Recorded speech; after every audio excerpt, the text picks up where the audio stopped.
Libya's intelligence headquarters stands in ruins, parts of it destroyed by a NATO airstrike that targeted a building that struck fear in the hearts of many Libyans for more than 40 years.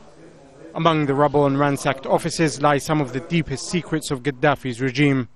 Thousands of secret documents outlining how the colonel suppressed his people for all these years. And despite Gaddafi's anti-American rhetoric, there is evidence that his regime maintained direct communication with influential American figures until just a few weeks ago.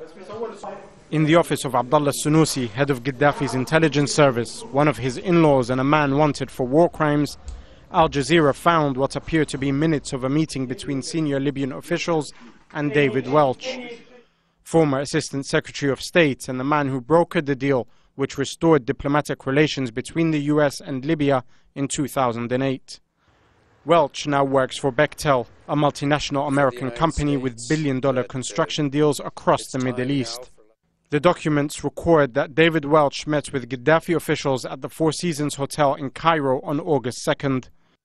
They further note that during that meeting, Welch advised Gaddafi's team on how to win the propaganda war, suggesting several, quote, confidence-building measures. Minutes of this meeting note his advice on how to undermine Libya's rebel movement, with the potential assistance of foreign intelligence agencies, including Israel. Any information related to Al-Qaeda or other terrorist extremist organizations should be found and given to the American administration, but only via the intelligence agencies of either Israel, Egypt, Morocco, or Jordan. America will listen to them. It's better to receive this information as if it originated from those countries.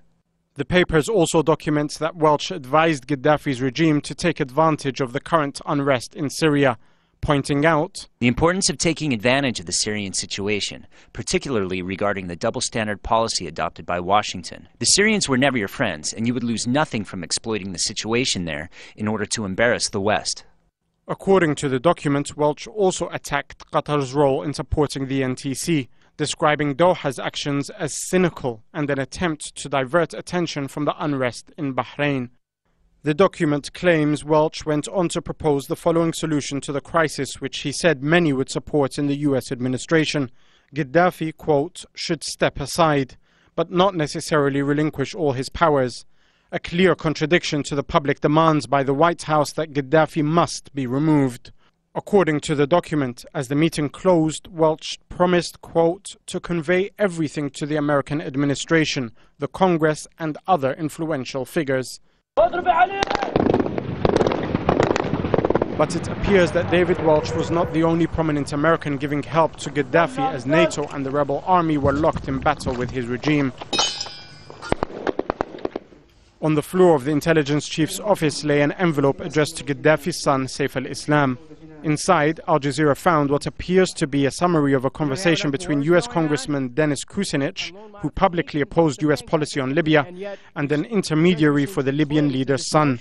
It details a request by the congressman for information he needed to lobby American lawmakers to suspend their support for the Libyan National Transitional Council and put an end to NATO airstrikes.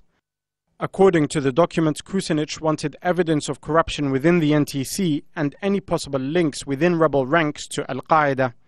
It also lists specific information needed to defend Saif al-Islam, currently on the International Criminal Court's most wanted list, where he brought to The Hague, and more significantly, evidence required to file lawsuits against NATO and the US.